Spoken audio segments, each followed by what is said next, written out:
বৃষ্টির মধ্যে নিস্তব্ধতা গভীর হয়েছিল। কালো ভ্যান, কোনো এক রহস্য লুকানো, হেলিকপ্টারে লাশের ছায়া, কাছে কেউ হাত রেখেছে, ফাইলে সতীর বিষ ভরা, আর এখন দ্বীপে মৃত্যুর খেলা খেলেছে। একটা শহর আস্তে আস্তে সামনে এলো। এক অদ্ভুত শান্তি ছেয়ে আছে। আকাশে গভীর অন্ধকার, আর রাত একদম শান্ত মনে হচ্ছে। প্রীতা একটা ইনভেস্টিগেশন রুমে বসে আছে। একজন ব্যক্তি মিস্টার ভার্মাকে প্রশ্ন করছে। মিস্টার ভার্মা ৬৪ বছরের। প্রীতা ওকে ড্রাগ মাফিয়ার ব্যাপারে জিজ্ঞেস করছে, কিন্তু ও সোজা উত্তর দিচ্ছে না। এতে প্রীতার ওর ওপরে সন্দেহ আরও গভীর হয়ে গেল। মিস্টার ভার্মা, আমি আপনাকে শেষবারের মতন জিজ্ঞেস করছি, এই কার্টেলকে কে লিড করছে? ম্যাডাম, আমি আপনাকে অনেকবার বলেছি এই বিষয়ের ব্যাপারে আমি কিচ্ছু জানি না। যদি নাই জানেন তাহলে ডেলিভারি প্যাকেটে আপনার কুরিয়ারের কোম্পানির নাম কেন আছে? ম্যাম, আমি একটা লজিস্টিক কোম্পানি ওন করি। প্যাকেজের ভেতরে কি থাকে সেটা আমাদের জানার কথা নয়।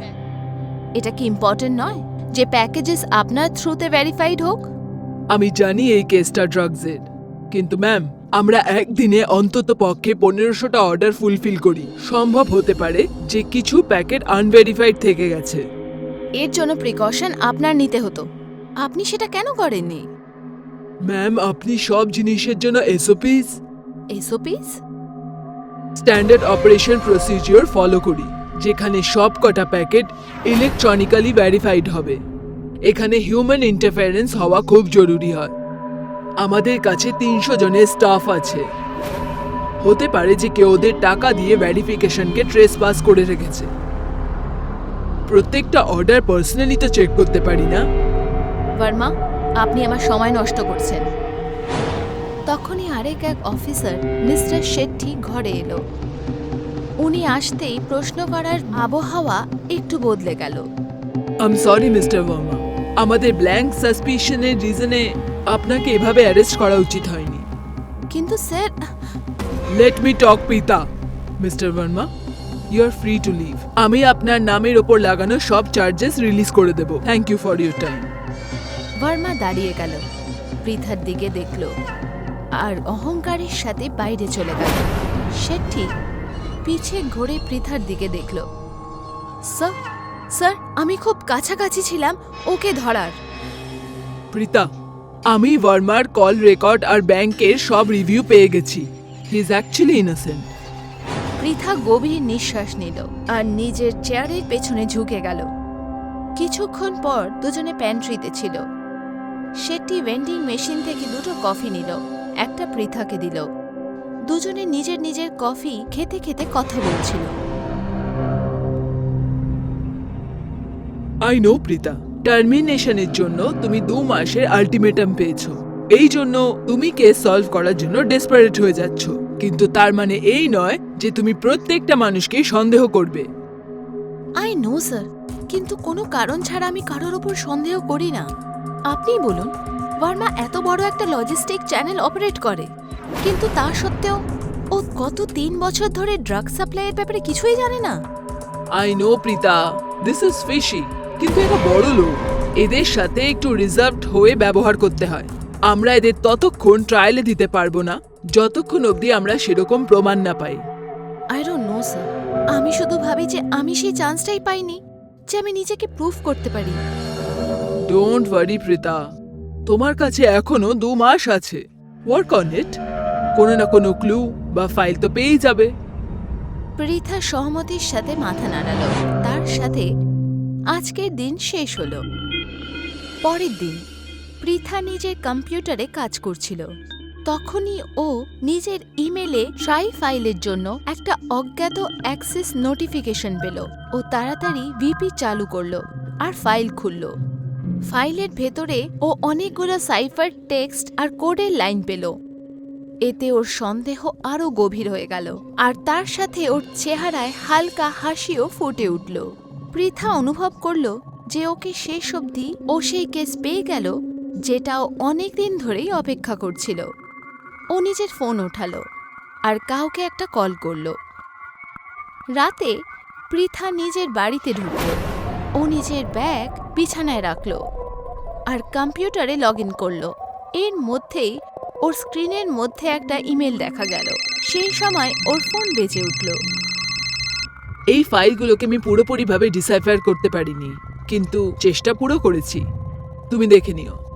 থ্যাঙ্কস আ লট, আমি চেক করছি। পৃথা ফাইলটা মন দিয়ে পড়ল আর ও যা কিছু জানকারি প্রাপ্ত করলো সেটা অ্যাক্সেস করলো। ও ফাইল খুলল। ওই ফাইলে একটি দ্বীপের অনেক ছবি ছিল, যাতে 8টা ফার্ম হাউস ছিল। পৃথা দস্তাবেজের জানকারি স্ক্রোল করছিল। অতিথিদের একটা সূচি, কিন্তু তার মধ্যে কোনো নামই আসল ছিল না। প্রত্যেকটা নামের বদলে একটা পশুর নাম লেখা ছিল। কিছু পাতা পরে ও ওই দ্বীপের স্থানের নির্দেশ পেল। পৃথা তৎক্ষণাৎ নিজের ফোন ওঠালো আর কাউকে কল করলো। পরের দিন পৃথা বন্দরে পৌঁছালো আর ওর সাথে এক স্থানীয় মৎস্যজীবী ছিল। ওকে ঘাটের এক শান্ত আর দূরের দিকে নিয়ে গেল, যেখানে এক পুরনো নৌকো লাগানো ছিল। নৌকোর সামনেই আরেক ব্যক্তি দাঁড়িয়েছিল আর ওর অপেক্ষা করছিল। এই নিন, যেরকমটা আপনি কালকে রাতে চেয়েছিলেন, কিন্তু এখান থেকে এর পরের দায়িত্ব আমার নয়। পৃথা ওকে টাকার এক বান্ডিল দিল। মৎস্যজীবী সেটা নিয়ে দূরে চলে গেল আর পৃথা নৌকায় বসে পড়ল। নৌকার ইঞ্জিন চালু হলো আর কিছুক্ষণের মধ্যেই ওটা খোলা সমুদ্রে চলতে লাগলো। পৃথা নৌকার এক কোণায় বসেছিল আর অন্তহীন জলের দিকে তাকিয়েছিল, যে ড্রাইভার ওকে বিরক্ত করার আন্দাজে দেখছে। পৃথা ওর চোখে চোখ দিয়ে দেখল, তারপর শান্তভাবে নিজের কোমর থেকে পিস্তল বার করলো। ও স্লাইড টানলো আর ওকে একটা ব্যাকা হাসি দিল। ড্রাইভার তৎক্ষণাৎ আগে এগোলো আর নৌকো চালানো জারি রাখলো। যেই সূর্য ডুবতে লাগলো, সন্ধে আসতে লাগলো। দূরে কোথাও পৃথা শেষ অবধি সেই দ্বীপটা দেখতে পেল। ও নিজের চশমা খুলল আর সেটা মন দিয়ে দেখতে লাগলো। নৌকা দ্বীপের কিনারায় পৌঁছালো। ম্যাডাম, আপনাকে এখানেই নামতে হবে। পৃথা নিজের ব্যাগ ওঠালো আর নৌকো থেকে নেমে পড়ল। জল ওর হাঁটু অবধি ছিল। ব্যাগটা নিজের বুকের সাথে জোরে ধরে রেখে ও দ্বীপের দিকে এগিয়ে গেল। সেই ও কিনারায় পৌঁছালো, ও একটা ক্যামেরা বার করলো আর সেটা ব্যাগের পট্টিতে লাগালো। তারপর ও ভেতরের দিকে এগিয়ে গেল। ও জঙ্গল দিয়ে গেল আর লাগাতার হাতে রাখা নকশা দেখতে থাকলো। কিছুক্ষণের মধ্যে ও একটা ফার্ম হাউস দেখতে পেল। ওর চেহারার মধ্যে সন্তোষের এক ঝলক এলো। আরও সেই দিকে এগিয়ে গেল। পৃথা ফার্ম হাউসে প্রবেশ করলো আর দেখল যে ভেতরে আর কিচ্ছু নেই, শুধু খালি ঘর। ও নিজের পিস্তল বার করলো আর চুপচাপ প্রত্যেকটা ঘরে খুঁজতে লাগলো। তাও ও কিচ্ছু পেল না, শুধু শূন্যতা আর নিস্তব্ধতা। ও জানলার দিকে দেখল আর পেল যে বাইরে রাত আরো গভীর হয়ে গেছে। যদি এক্ষুনি বেরোয় তাহলে জঙ্গলে বিপদ হতে পারে। একটা কাজ করো, রাত এখানেই কাটিয়ে নি। পৃথা শুতে চলে গেল আর এর মধ্যে রাত শেষ হয়ে গেল। পরের দিন অফিসে শেট্টিকে খুব রাগে দেখা গেল। আঙ্গাত ওর সামনেই বসেছিল। ওর হাত হ্যান্ডকাফে বাঁধা ছিল। ও জোয়ান আর রোগা পাতলা ছিল। শেট্টি টেবিলে হাত রাখল আর আঙ্গাতকে জিজ্ঞাসাবাদ শুরু করলো। তোমাকে আমি শেষবারের মতো জিজ্ঞেস করছি, পৃথা কোথায়? স্যার, আমি সত্যি জানি না। আঙ্গাত, এটা তোমার প্রথমবার নয়। এর আগেও তুমি আমাদের সার্ভার হ্যাক করেছিলে। আর মিশ্রা স্যারের ফাইল, এইবার আমার কোনো ভুল নেই। আচ্ছা। শেট্টি আঙ্গাতের ল্যাপটপ টেবিলে রাখলো আর ওকে বলল যে যেন ও এটা আনলক করে। স্যার, এটা কেন? আঙ্গাত, তুমি রয়ের টপ লেভেল হ্যাকার, এই জন্য আমি তোমাকে ভালো করে জিজ্ঞেস করছি, নয়তো এখনো অবধি আমি তোমাকে জেলের হেফাজতে রাখতাম। অঙ্কিত, ডোন্ট বি সিলি, এটা পিতার জীবনের ব্যাপার। আঙ্গাত একবার অস্বস্তি হলো আর একটা চা পেতে পারি কি? শেঠি ঝাঁঝিয়ে উঠল। কিছুক্ষণ পর চায়ের সাথে অঙ্গদ সবকিছু বলে দিল। প্রীতার কল এসেছিল 2 মাস আগে। ও কোনো আননোন সার্ভার থেকে একটা ফোল্ডার রিসিভ করেছিল সাইফার ল্যাঙ্গুয়েজে। আমি শুধু ওটা ডিসাইফার করে দিয়েছিলাম। কি ছিল ওই ফাইলে? বাকি জিনিস তো আমি কিছু বুঝতে পারিনি, কিন্তু কিছু কোঅর্ডিনেটস ছিল, এটা আমি আপনাকে বলতে পারি। শেট্টিকে চিন্তিত দেখালো। অন্যদিকে পৃথা কোনো অজ্ঞাত কেসের জন্য জঙ্গলে ঘুরছিল। হঠাৎ ওর পায়ের নিচে কিছু একটা শক্ত অনুভব করলো। ও ঝুঁকে দেখল আর দেখল যে শুকনো পাতার নিচে গুলির খালি বুলেট লোকানো। ওর মুখ শক্ত হয়ে গেল। ও সতর্ক হয়ে গেল আর আশেপাশের জায়গাটা দেখতে থাকলো। জানার চেষ্টা করলো যে আশেপাশে তো কেউ নেই। তখনই ও ঝাড়ির মধ্যে হালকা নড়াচড়া দেখতে পেল। পৃথা তৎক্ষণাৎ নিজের পিস্তল বার করল আর নিশানা সাধল, আর ধীরে ধীরে আওয়াজের সাথে পাতার ওপর দিয়ে পদক্ষেপ করল। কে ওখানে? ঝাড়ি পুরোপুরি শান্ত হয়ে গেল। আমি জিজ্ঞেস করছি কে ওখানে? যেই আছো সামনে এসো। পৃথা ঝাড়ির সামনে গেল আর ভেতরে ঝুঁকে দেখল, কিন্তু কিচ্ছু পেল না। ঠিক সেই সময় কেউ ওর পেছন থেকে গানের হ্যান্ডেল দিয়ে আঘাত করল। পৃথা তৎক্ষণাৎ মাটিতে পড়ে গেল আর অজ্ঞান হয়ে গেল। হামলাকারী সামনে এলো। ওর চেহারা ছাগলের মাস্কে লোকানো ছিল। সামনে থেকে ওর চেহারা ভয়ঙ্কর আর রহস্যময় লাগছিল। যখন পৃথার চোখ খুলল, তখন ও নিজেকে জেলের ভেতরে দেখতে পেল। ও মাটিতে চেন দিয়ে আটকানো ছিল। ওই জায়গাটা গুফার মতন ছিল। বিদ্যুতের কোনো আলো ছিল না, শুধু দেয়ালে মশাল লাগানো হালকা আলো দিচ্ছিল। ও নিজের পায়ে দাঁড়ানোর চেষ্টা করলো আর বাইরে থেকে বেরোনোর চেষ্টা করলো। তখনই অন্ধকারের মধ্যে এক মানুষ প্রকট হলো। সে একটা সুন্দর বাঘের মাস্ক পরেছিল। তার পেছনে 2 জন গার্ডস ছিল যারা একই রকমের মাস্ক পরেছিল। পৃথা ওদের ওপর চিৎকার করলো, তোমরা কে? তোমরা কি চাও আমার থেকে? তুমি এখানে এসেছো তো নিজের ইচ্ছে, কিন্তু যাবে না। এবার ধরে নাও যে এটাই তোমার বাড়ি। তুমি পাগল হয়ে গেছো। আমাকে এখান থেকে বার করো। কি হচ্ছে এখানে? বাঘের মাস্ক পরা মানুষটি ওকে খালি নজরে ঘুরছিল। নিজের গার্ডের সাথে কথা বলল, পুজোর জন্য তৈরি করো। নিশাচরকে আজই আমরা এটা নিবেদন করব।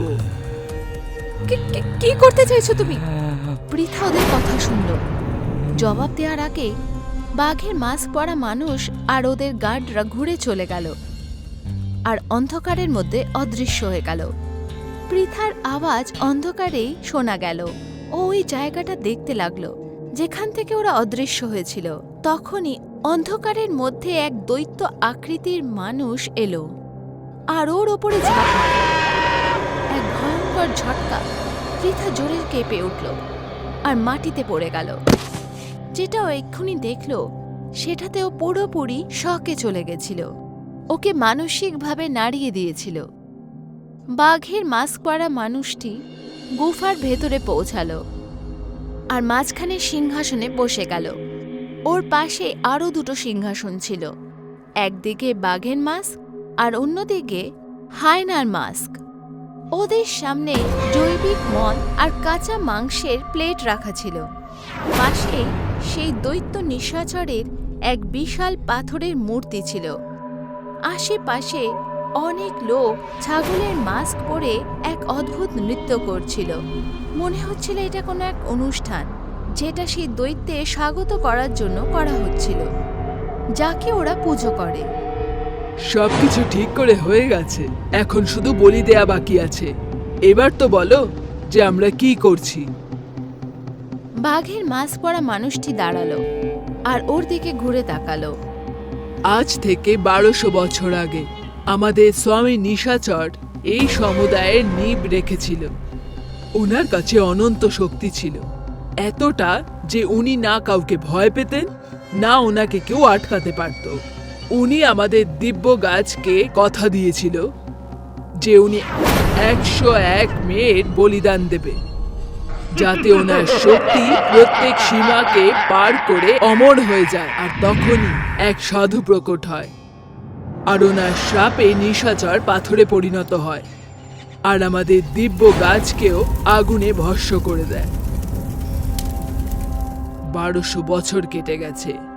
এখন সেই সময় এসে গেছে যখন অভিশাপে শেষ হবে। ওনাকে ওনার সমুদায়ের লোকেরা এই 4টি মেয়ের বলিদান দেবে, যাতে উনি শ্রাপ থেকে মুক্ত হয়ে যায়। আর ওনারই রক্তের 3 বিন্দুতে ওই দিব্য গাছ আবার জীবনদান পাবে। আর আমরা সেই শক্তি পাবো, যাতে আমরা এই পুরো পৃথিবীতে রাজ করার ক্ষমতা পাবো।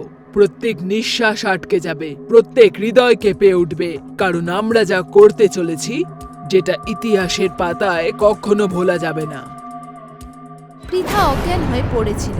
আওয়াজের কারণে ও আস্তে আস্তে জেগে উঠল আর দেখল যে ওকে লাল কাপড়ে বাঁধা হয়েছে। ওর সাথে আরো 4টে মেয়ে ছিল। সবাইকে মাটিতে একটা বড় তারার চিহ্ন আকৃতির ওপর রাখা হয়েছিল। ওদের মাঝখানে নিশাচরের পাথরের মূর্তি দাঁড়িয়েছিল। অনুষ্ঠান শুরু হলো। সবাই মন্ত্রের উচ্চারণ করতে লাগলো। প্রত্যেক মন্ত্র পূরণ হতেই নিশাচরের শরীর ধীরে ধীরে নড়তে শুরু করলো আর মানুষরূপীতে বদলাতে লাগলো। পৃথা নিজেকে ছাড়ানোর চেষ্টা করলো। 2জন লোক ওর কাছে এলো আর ওকে আটকানোর চেষ্টা করলো। ও নিজের হাত খুলতে সমর্থ হলো। ও একজনকে নিজের দাঁত দিয়ে কাটলো আর ওঠার চেষ্টা করলো। ও দেখল যে ও পুরোপুরিভাবে বেবাক। ও ছাগলের মাঝগালা লোকটিকে জোরে ধাক্কা মারল আর একটা জ্বলন্ত মশাল ওঠালো আর চেতাবনীর জন্য সেটা উপরে রাখল। পরিবেশ পুরোপুরি শান্ত হয়ে গেল। আমার কাছে এসো না, আমি এটা হতে দেব না। কি করছো তোমরা এই মেয়েগুলোর সাথে? এক মুহূর্তে নিশাচরের শরীর উঠে গেল। ও পৃথাকে গলায় চেপে ধরল আর মাটি থেকে ওপরে উঠিয়ে নিল। ও আরো জোরে চাপতে লাগলো। ওর নখ ওর চামড়ার ভেতরে ঢুকে গেল আর রক্ত পড়তে লাগলো। নিশাচর ওকে মৃত আর নির্দয়ী নজরে দেখতে লাগলো। হঠাৎ গুফার মধ্যে গুলির আওয়াজ শোনা গেল। এটা শেঠি। ও একলাই প্রবেশ দ্বারে দাঁড়িয়েছিল, বন্দুক উঠিয়ে। গুলি বাঘের মাস্ক পরা লোকটির ছাতিতে লাগলো। অনুষ্ঠান ভেঙে গেল। নিশাচর রেগে চিৎকার করল আর শেঠি দিকে এগিয়ে গেল।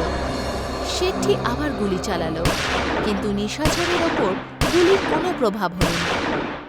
একইভাবে নিষ্ঠুর হয়ে নিশাচর শেঠিকে গলা চেপে ধরল আর ওর নখ ফুটিয়ে দিল। সেই মুহূর্তে গুফা নড়তে লাগলো। ভূমিকম্প এলো। মাটি খুব জোরে জোরে নড়ছিল। ওপর থেকে পাথর পড়ল আর কক্ষ বয়ে গেল। 6 বছর পর সুবর্ণা, পৃথার বোন, নিজের ডেস্কে বসে কিছু খুঁজছিল। কাজ শেষ হওয়ার পর ও নিজের চেয়ারের পেছন দিকে ঝুঁকল আর নিজের ডেস্কে রাখা ফটো ফ্রেম দেখতে থাকলো। এই ফ্রেমে সুবর্ণা আর পৃথার ছবি দেখা যাচ্ছিল। যেই ওটা দেখলো, ওর কম্পিউটার স্ক্রিনে একটা ইমেল নোটিফিকেশন এলো। ও ইমেলটা খুলল আর ফাইল দেখতে লাগলো, কিন্তু দেখল যে সবকিছু সাইফার ভাষায় লেখা। ওর চেহারা শক্ত হয়ে গেল। সুবর্ণা তৎক্ষণাৎ নিজের ফোন ওঠালো আর কাউকে কল করল। হ্যালো, আঙ্গাদ ফোন উঠিয়ে এক চতুর হাসি দিল আর গল্প এখানেই শেষ হলো।